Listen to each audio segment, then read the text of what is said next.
dari Muruyama Ibuki dengan judul Cat Go to Isekai. Kalau kalian pengen baca ini ada di Noveltoon. Gampang banget dan gratis. Oke, langsung aja deh kita baca. Yuk. Mulai dari prolog nih, catatan dewa reinkarnasi. Namaku Fern dan aku adalah dewa reinkarnasi makhluk hidup di seluruh semesta. Tugasku ialah bertemu dengan jiwa yang telah meninggalkan dunia untuk mengantarkan mereka ke akhirat, dunia lain, bahkan lahir ke dunia yang sama. Bukan hanya manusia saja, hewan, tumbuhan, dan makhluk hidup lain di dunia ini akan bertemu denganku. Aku tidak begitu mengingat berapa banyak jiwa yang sudah bertemu denganku. Pasalnya, tempatku dipenuhi oleh tumpukan buku daftar makhluk hidup yang tercipta. Karena jika itu diisikan dalam satu buku itu, membuatku sulit membaca daftar jiwa yang kutemui karena bukunya bakal terlalu tebal dan berat jika aku ingin membacanya. Jadi, aku memisahkannya menjadi beberapa buku yang akhirnya seisi ruanganku penuh dengan buku-buku itu. Untung saja, tempat pertemuan ini sangat luas. Dan lagi, karena ruangan ini penuh dengan buku-buku, ruangan ini jadi berdebu dan kotor. Jadinya, aku keseringan bersin karena hidungku setiap hari harus menghirup debu. Dan aku juga tidak sanggup membersihkannya. Benar-benar merepotkan. Dewa bisa bersin loh. Maaf jika mengeluh tentang tempat tinggalku. Selanjutnya, tentang pekerjaanku. Aku selalu bersiap di kursiku setiap saat karena setelah mengirim satu jiwa, maka jiwa selanjutnya akan datang dan aku akan melakukan hal yang berulang seperti memperkenalkan diri, mencari daftar kematian jiwa yang kutemui, menawarkan 3 pilihan, setelah itu mengirimkannya. Terlalu membosankan? Tentu saja itu membosankan, apalagi jika tidak ada jiwa yang datang, aku akan membaca semua catatan kehidupan sampai selesai. Untuk jiwa yang kukirimkan, yang ingin dikirim ke akhirat cukup sedikit karena mereka belum siap menerima hukuman atas dosa mereka, dan masih banyak penyesalan. Jadi, bisa kubilang yang minta dikirim ke akhirat lebih sedikit daripada permintaan lainnya. Reinkarnasi ke dunia yang sama rata-rata adalah jiwa yang punya keinginan yang belum tercapai sebelum mereka mati, sehingga mereka memutuskan lahir ke dunia yang sama dan mewujudkan impian mereka dari nol.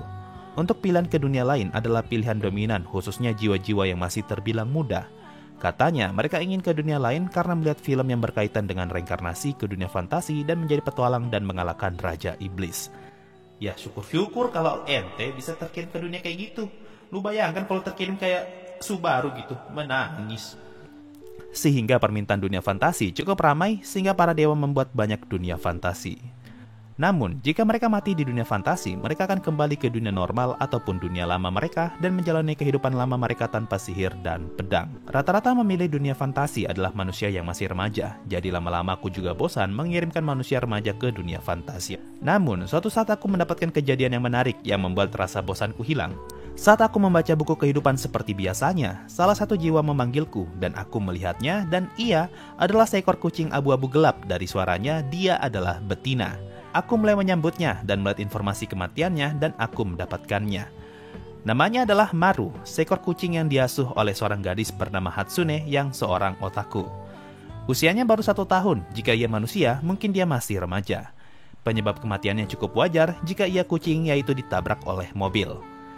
Setelah membaca informasi kematiannya dan berbincang sedikit, aku langsung memberi 3 pilihan, akhirat, reinkarnasi dunia lain, atau dunia lama. Pada dasarnya, hewan-hewan lebih banyak memilih akhirat dibanding dunia lain dan dunia lama. Namun, secara mengejutkan, ia memilih untuk lahir di dunia fantasi. Baru pertama kali ada hewan yang ingin dikirimkan ke sana. Aku bertanya kenapa memilih itu. Dengan semangat ia menjawab, karena ia tertarik dengan dunia fantasi, karena ia merasa dunia fantasi cukup menyenangkan di dalam cerita. Persis seperti yang dikatakan pada remaja yang ingin ke dunia fantasi. Dan karena dia hewan pertama yang ingin dikirim ke dunia lain, aku memberi sebuah hadiah, yaitu dia dilahirkan sebagai manusia dengan ras hewan dan bakat sihir hebat.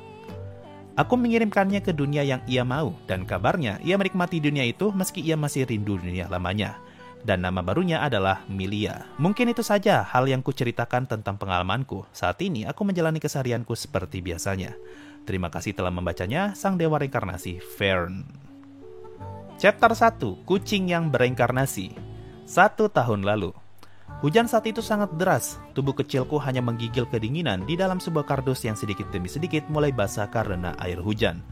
Kain yang biasanya hangat dan empuk kini telah dingin dan sangat tidak nyaman. Rasanya aku ingin mati saja saat itu.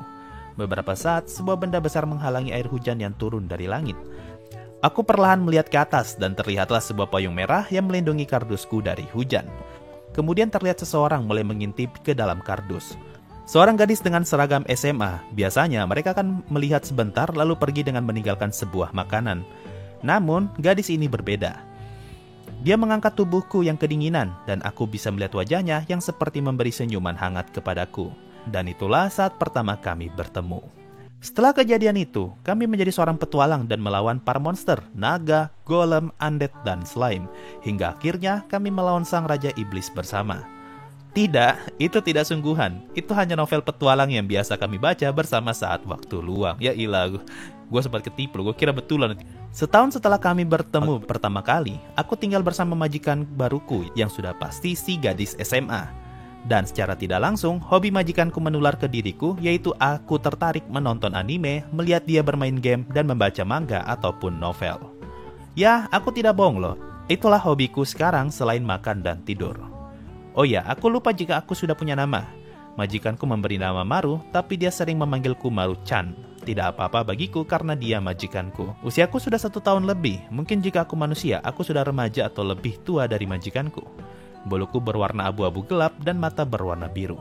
Gender? Tentu saja aku betina. Tuanku bernama Masamoto Hatsune. Dia masih SMA dan sekarang dia kelas 3. Mata dan rambutnya berwarna coklat. Rambutnya begitu panjang dan indah. Hobinya seperti yang kukatakan, dia otaku. Meski begitu, dari luar dia tidak terlihat seperti otaku pada umumnya. Dan yang paling penting, dia adalah orang yang baik. Setiap kali kami membaca novel atau manga bersama, dia selalu ingin hidup di dunia seperti di dalam novel. Berpetualang, menjalankan quest dengan partinya, dan mengalahkan sang Raja Iblis. Dan impianku tidak terlalu jauh berbeda dengannya. Sepertinya hidup di dunia seperti itu menyenangkan dibandingkan tinggal di dunia seperti ini. Bermain bersama dengan Hatsune-san sangat menyenangkan. Tapi tanpa dia, kehidupanku menjadi sangat membosankan. Sangat membosankan. Hatsune-san biasanya akan berangkat dari pagi hari dan pulang pada sore hari. Setelah dia berangkat ke sekolah, suasana kamar jadi sunyi. Hal yang bisa kulakukan hanyalah tidur, bermain dengan benda asing, menuruni tangga lalu menaikinya, berguling-guling lalu tidur lagi. Itu akan aku lakukan hingga ia kembali. Tentang dunia luar, entahlah, setelah aku diasuh oleh Hatsune-san, aku sama sekali tidak ingin keluar rumah, apalagi cuma bermain ke halaman. Bahkan waktu aku masih kecil, aku hanya terdiam diri di kota kardus hingga ada yang mau mengadopsiku. Tapi di sisi lain, aku punya keinginan kuat untuk melihat dunia luar. Jadi, kadang aku mencoba untuk keluar melalui jendela kamar dan tidak jadi. Sepertinya dunia luar terlalu menakutkan. Dan aku mencobanya lagi, tidak jadi. Sepertinya terlalu berbahaya. Jangan menyerah, aku pasti... mustahil. Aku tidak bisa melakukannya. Aku terlalu takut melakukannya. Itulah sering terjadi saat aku ingin mencoba melihat dunia luar. Mental dan keinginanku selalu berbeda arah. Jadi aku harus menunggu waktu yang pas untuk pergi. Hingga hari ini adalah waktu di mana aku akan memulainya. Aku mulai membuka mataku. Kesunyian hanya itu saja yang terjadi di rumah ini. Aku mulai merenggangkan tubuhku, lalu menyiapkan diri untuk keluar. Aku melompat dari kursi ke meja, lalu membukakan kunci jendela dengan kedua tanganku meski cukup memakan proses. Belum lagi membuka jendelanya. Setelah aku membuka jendela, angin mulai berhembus ke dalam, membuatku bersemangat untuk keluar. Baiklah, kita mulai. Aku melompat keluar dan mendarat di atas atap yang tidak jauh dari jendela kamar. Aku melihat pemandangan luar yang indah. Impianku telah tercapai dan saatnya aku menikmati dunia luar dengan jalan-jalan di atas pagar. Aku mulai menuruni atap dan mulai berjalan di atas pagar beton sambil melihat sekitar. Dunia luar benar-benar indah, rasanya aku ingin jalan-jalan lebih lama. Aku berjalan-jalan melihat berbagai macam hal. Anak-anak yang bermain, nenek-nenek yang berjalan dengan tongkat di tangannya, kucing lain yang sedang mencari makanan bersama. Semuanya terjadi di sepanjang jalan. Saat aku asyik berjalan, pemandanganku teralihkan oleh seekor burung kecil yang bertengger di sebuah dahan pohon. Karena aku adalah seekor kucing, aku tidak akan menahan naluri pemangsaku. Perlahan aku memanjat pohon dan saat aku mencapai dahan yang sama dengan burung tersebut, aku bergerak perlahan untuk mengambil ancang-ancangku. Burung kecil, tetaplah di situ, biarkan aku memakanmu. Tanpa berpikir panjang, aku mulai menerkamnya dengan kedua tanganku, tapi aku berekspektasi terlalu tinggi. Burung itu terbang saat aku mulai menerkamnya, dan lagi aku tergelincir. Gawat, aku tergelincir. Aku terjatuh dari pohon, dan untung saja aku mendaratkan kakiku dulu. Aku menghela nafas karena berhasil mendarat dengan aman. Syukurlah, aku pikir akan mati pada saat itu. Tapi saat menoleh ke samping, seekor anjing yang mulai merasa terusik dengan kedatanganku, seketika aku hanya bisa diam. Dia mulai menggonggong dan membuatku panik dan segera berlari menjauh. Namun anjing itu mulai mengejarku. Aku berlari sekuat tenaga hingga saat ku menoleh ke belakang, ternyata anjing itu tidak bisa mengejarku lebih jauh karena ia diikat di kandangnya. Sebentar, jika dia diikat berarti... Aku mulai mengeluarkan senyuman licik dan karena ia diikat dan tidak mengejarku, aku menggodanya dengan berbagai cara. Aku menggodanya mulai dari berguling, membersihkan tubuhku di hadapannya yang sedang bersuara meraihku, dan aku memainkan ekorku di wajahnya. Ayo, ayo, tangkap aku kalau bisa. Sayang sekali kau tidak bisa menangkapku ya. Semakin lama anjing itu semakin kesal dan terus menggonggong dan terus menarik-narik talinya. Dan tanpa kusadari, talinya semakin lama semakin mengendur dan tali tersebut terlepas. Aku hanya terdiam melihat tali tersebut lepas, lalu aku perlahan kabur sebelum anjing itu menyadarinya. Namun terlambat, anjing itu sudah melihatnya. Ah, karma, kenapa kau begitu cepat datangnya? Dan anjing itu mulai menggeram dan mulai mengejarku. Dan tidak hal bisa kulakukan selain tentu saja lari darinya. Tidak! Anjing itu terus mengejar kemanapun aku pergi. Aku hanya bisa berlari ketakutan dan mencari jalan yang tidak ku ketahui karena anjing itu terus mengejarku. Maaf, maafkan aku. Berhentilah mengejarku, aku minta maaf. Aku tidak tahu berlari sampai kapan, hingga saat aku melihat sebuah pohon. Satu hal yang tidak bisa dilakukan seekor anjing ialah memanjat pohon. Jadi dengan cepat, aku melompat ke pohon tersebut dan memanjatnya hingga anjing itu tidak bisa menggapaiku. Anjing itu menatapku dan terus menggonggong. Karena aku tahu dia tidak bisa memanjatnya, aku mengejeknya kembali. Kenapa kau menggonggong saja? Ayo tangkap aku. Benar juga, kau tidak bisa manjat kan? Aku terus mengejeknya hingga ia putus asa lalu pergi. Akhirnya dia pergi juga, baiklah. Aku tidak ingin ada kejadian buruk lagi, sebaiknya aku pulang saja. Aku melompat turun dari pohon dan mendarat ke tanah, lalu aku berencana untuk kembali. Baiklah, saatnya untuk kembali ke rumah. Tapi tunggu, arah pulang kemana ya? Aku melupakan satu hal, yaitu aku lupa jalan pulang. Ah, gimana ini? Gimana ini? Gara-gara anjing tadi aku jadi tersesat. Aku melihat ke langit dan matahari berada tepat di atas kepalaku, yang berarti hari sudah siang. Aku tidak tahu harus bagaimana dan hanya memikirkan satu cara saja. Tidak ada pilihan lain, aku akan menjelajah seluruh tempat untuk menemukan jalan pulang. Ya, itu saja yang bisa kulakukan. Saatnya petualanganku dimulai. Dan aku dengan penuh semangat, aku mulai berjalan mencari jalan pulang ke semua rute. Dan petualanganku yang hebat dimulai. Tidak, itu hanya omong kosong saja. Hebat dari mananya? Siapa bilang ini hebat? Ini seperti neraka.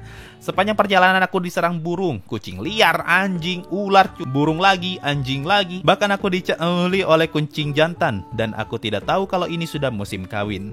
Aku mengalaminya sepanjang perjalanan. Kau tahu itu sampai kapan? Ya, sampai sore. Aku harus melewati perjalanan yang melelahkan dan mengerikan hingga rasanya aku ingin mati saja. Aku berjalan dengan tubuh kotor dan sangat kelelahan. Aku hanya bisa mengatakan satu hal. Aku tidak kuat lagi. Aku ingin pulang saja. Saat aku berjalan, aku melihat sebuah rumah tidak asing di seberang jalan. Ya, itu adalah rumahku dan beruntungnya Hatsune-san baru saja pulang sekolah. Itu, aku berhasil pulang dan Hatsune-san juga pulang. Aku langsung memanggil Hatsune-san dengan mengeong. Namun berapa kali aku mengeong, ia tidak dengar. Dia tidak dengar ya? Baiklah, aku akan menghampiri dan memberi kejutan. Tanpa berpikir panjang, aku langsung berlari ke Hatsune-san untuk memberikan kejutan. Hatsune-san, aku pulang. Tanpa kusadari, sebuah mobil mendekat dan aku tidak bisa menghindar hingga tabrakan terjadi. Aku merasakan tulangku yang remuk dan hancur akibat benturan itu. Tubuhku juga melayang dan terhempas keras ke tanah. Hatsune-san melihat kejadian itu juga, lalu dengan panik menghampiriku dengan wajah panik dan cemas. Maru! Ah! Tubuhku sangat sakit.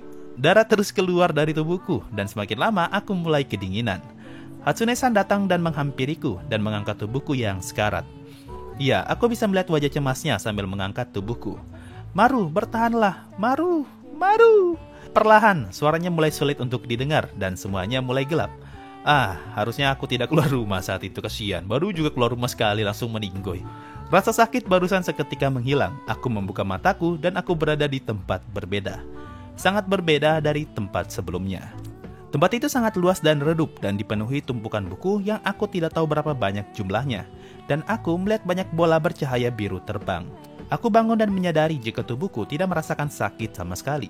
Aku tidak tahu apa yang terjadi hingga saat aku melihat seluruh tubuhku dan menyadari aku punya 2 ekor dan mereka terbakar. Ah, ekorku terbakar. Aku terkejut dan langsung memadamkan api biru di ekorku. Tapi apinya tidak kunjung padam. Kenapa tidak mau padam? Sebentar, Ekor terbakar adalah salah satu keganjilan yang terjadi. Keganjilan selanjutnya adalah aku bisa bicara. Iya, aku bisa bicara. Bukan hanya meong dan nyan. Apa yang terjadi di sini? Apa jangan-jangan aku benar-benar sudah mati? Dan ini alam kematian kah? Aku bertanya pada diriku sendiri, hingga seseorang mulai menguap dan aku mencari sumber suara itu. Dan ternyata ada seorang selain diriku di dunia ini. Seorang pria berjubah putih yang sedang duduk dan membaca sebuah buku aneh. Ia punya rambut pirang yang panjang dan matanya berwarna biru dan itu sangat indah. Ditambah lagi, dia memakai suatu perhiasan di kepalanya. Karena aku tidak tahu di mana aku berada, aku langsung memanggilnya. Permisi, apa kau tahu aku di mana? Dia tidak mendengar suaraku, sepertinya dia terlalu fokus dengan bacaannya. Mau tidak mau, aku harus mengulanginya lagi dengan nada yang kuat. Permisi, permisi, apa kau mendengarku? Ia langsung menyadari suaraku dan berhenti membaca buku yang ia baca. Oh, ada roh baru lagi ya? Apa-apaan kau ini? Aku sudah memanggilmu berkali-kali loh. Benarkah? Aku minta maaf, saking bosannya aku tinggal di sini, aku membaca buku hingga tidak menyadari kehadiran para roh. Sebentar, kau barusan bilang aku roh. Tentu saja, itu dibuktikan dengan jelas lewat ekormu loh. Berarti, aku sudah mati? Iya, tidak ada makhluk yang bisa kesini kecuali mereka sudah mati. Jika kau ingin tahu, ini adalah dunia pertemuan. Dan aku yang menjaga dunia ini. Namaku Fern, sang dewa reinkarnasi. Kau seorang dewa? Tapi kenapa tempat ini sangat berdebu? Bukankah kau yang menjaga tempat ini? Tentu saja, meski aku dewa, membersihkan tempat seluas ini memakan waktu lebih dari 100 tahun loh. 100 tahun? Memangnya seberapa luas tempat ini? Sangat luas, bahkan melebihi bumi mungkin. Jadi membersihkan tempat ini adalah hal yang sia-sia. Jadi begitu ya. Baiklah. Karena kau adalah roh yang baru saja mati, aku akan melihat datamu. Data? Ya, mohon tunggu sebentar karena prosesnya mungkin akan sangat lama. Baiklah. Dewa itu menutup matanya dan menepuk tangan. Sebuah cahaya muncul di bawah kakinya. Setelah itu ia membuka matanya, lalu membuka tangannya dan merenggangkannya ke samping dan ia mulai berteriak. Searching. Setelah mengucapkan itu, perlahan-lahan buku-buku yang ada di sekitar mulai terbang satu persatu ke arah dewa itu lalu mengelilinginya. Dan buku-buku itu mulai terbuka dan membalikan halaman dengan cepat. Setelah membaca halaman terakhir, buku itu menutup lalu kembali ke asalnya. Dan buku lain mulai mengambil posisinya dan melakukan hal yang sama. Buku-buku itu terus melakukan hal yang sama secara berulang-ulang. Aku tidak tahu berapa banyak buku yang sudah diganti dan apa buku yang datang adalah buku yang sama. Aku tidak tahu, aku hanya seekor kucing. Saat semua buku melakukan hal sama, tiba-tiba salah satu buku berhenti membalik halaman. Dewa yang langsung menyadarinya mulai mengambil buku yang berhenti membalik. Saat dewa itu mengambil buku tersebut, buku-buku lain kembali menutup dan kembali ke tempat asal mereka. Baiklah, aku menemukan datamu. Jadi buku-buku tadi, itu adalah buku data makhluk hidup. Dengan buku ini, aku bisa melihat data makhluk hidup yang sudah mati dan kenapa mereka mati. Tapi, kenapa kau tidak membuatnya dalam satu buku saja? Atau tidak membuatnya jadi selembaran saja? 2 kata, itu merepotkan. Jika aku membuatnya dalam satu buku, itu akan terlalu tebal dan tinggi. Terlalu sulit untuk membacanya. Dan jika aku ubah jadi selembaran, maka akan terlihat terlalu berantakan. Makanya membuatnya dalam bentuk buku seperti ini lebih mudah. Meski akan menumpuk, tapi ini lebih nyaman. Baiklah, apa ada lagi yang ingin kau tanyakan? Tidak ada sih untuk ke saat ini. Begitu ya, baiklah, aku akan memeriksa data kematianmu dulu. Dewa itu mulai membaca data kematianku dengan sangat teliti. Namamu Maru, usiamu juga baru 1 tahun ya. Menurut data yang ada, kau diasuh oleh gadis bernama Hatsune. Dan kau mati karena, ya sudah kuduga kau mati tertabrak mobil saat pulang. Kematian yang biasa menurutku, sudah lebih dari jutaan makhluk hidup yang mati tertabrak mobil. Aku khawatir jika tugas Dewa Kematian bakal diganti sama kendaraan roda 4. Apa aku boleh bertanya lagi? Silakan, aku akan mendengarkannya. Apa yang terjadi pada Hatsune-san setelah aku mati? Aku tidak tahu pasti apa yang terjadi karena aku hanya diam di sini menanti roh baru yang datang. Namun jika aku boleh berasumsi, dia mungkin sangat terpukul atas kematianmu. Tentu saja, seharusnya aku tidak keluar rumah saat itu. Pasti aku akan tetap hidup. Itu bukan salahmu, takdirmu memang seperti itu. Tidak ada makhluk hidup yang tahu kapan mereka mati. Bahkan menghindari takdir mereka, itu hal yang mustahil bagi makhluk hidup. Berarti aku tidak bisa bertemu Hatsune-san lagi ya? Mungkin saja iya, mungkin saja tidak, karena kita masuk ke tahap berikutnya. Tahap berikutnya?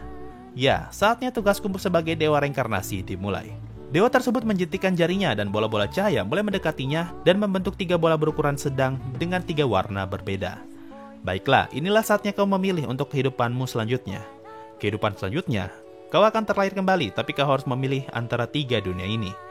Dewa itu mulai mengambil bola berwarna putih dan seketika bola itu berubah membentuk dua warna merah dan biru. Ini adalah akhirat, tempat peristirahan abadi. Roh yang biasanya memilih ini adalah roh yang sudah tidak memiliki penyesalan apapun di dunia sebelumnya. Jadi mereka akan beristirahat di sini selamanya. Namun para roh disidang terlebih dahulu oleh Dewa Keadilan untuk mencari tempat yang pantas untuk roh tersebut, baik itu neraka ataupun surga. Ya kalau masuk neraka berarti bukan istirahat dong. Bola itu pun diletakkan kembali ke tempat asalnya, lalu dewa itu mengambil bola berwarna kuning. Ini adalah dunia sebelumnya yang kau tinggali. Jika kau memilih ini, kau akan terlahir kembali ke dunia lamamu sebagai makhluk hidup baru. Mendengar perkataan dewa tersebut, aku mungkin saja bisa bertemu dengan Hatsune-san. Namun, aku merasa sedikit ragu hingga aku bertanya padanya. Berarti, apa aku bisa bertemu dengan Hatsune-san lagi? Sayangnya aku kurang yakin dengan itu, karena kau akan terlahir kembali sebagai makhluk baru. Mungkin saja kau akan jadi manusia, atau tumbuhan, atau hewan kecil. Maaf jika mengecewakanmu, tapi kemungkinan kau bertemu dengan Hatsune-san cukup kecil. Begitu ya. Mendengar jawaban itu, aku pun langsung murung. Dewa itu juga merasa tidak nyaman mengatakan itu. Baiklah, maaf membuatmu kecewa, aku akan lanjutkan. Sang dewa kembali meletakkan bola kuning tersebut ke tempat semula, lalu mengambil bola berwarna hijau. Baiklah, ini adalah pilihan terakhir. Ini adalah dunia baru jika kau memilih ini. Kau bisa melanjutkan kehidupanmu di dunia yang berbeda, mungkin kau akan menghabiskan waktumu untuk mempelajari dunia barumu. Apa yang dia maksud adalah dunia lain? Aku sering mendengarnya di novel dan manga. Apakah dunia seperti itu benar-benar ada? Sampai di sini kau sudah paham kan? Tentu saja aku mengerti. Baik, saatnya kau memilih 3 pilihan ini, akhirat, dunia lama, atau dunia baru. Pilihanmu tidak bisa diubah, ingatlah itu. Aku harus memikirkannya dengan hati-hati. Jika aku salah memilih, maka hanya penyesalan yang ada. Pertama, akhirat. Dunia itu hanya berisi roh-roh yang sepenuhnya tenang dan tidak memiliki beban pikiran apapun. Tempat itu kurasa kurang cocok denganku yang masih berasa belum tenang. Kedua, dunia lamaku. Seperti kata dewa sebelumnya, di dunia lama aku akan lahir dengan identitas baru, entah itu jadi manusia, hewan lain, ataupun tumbuhan.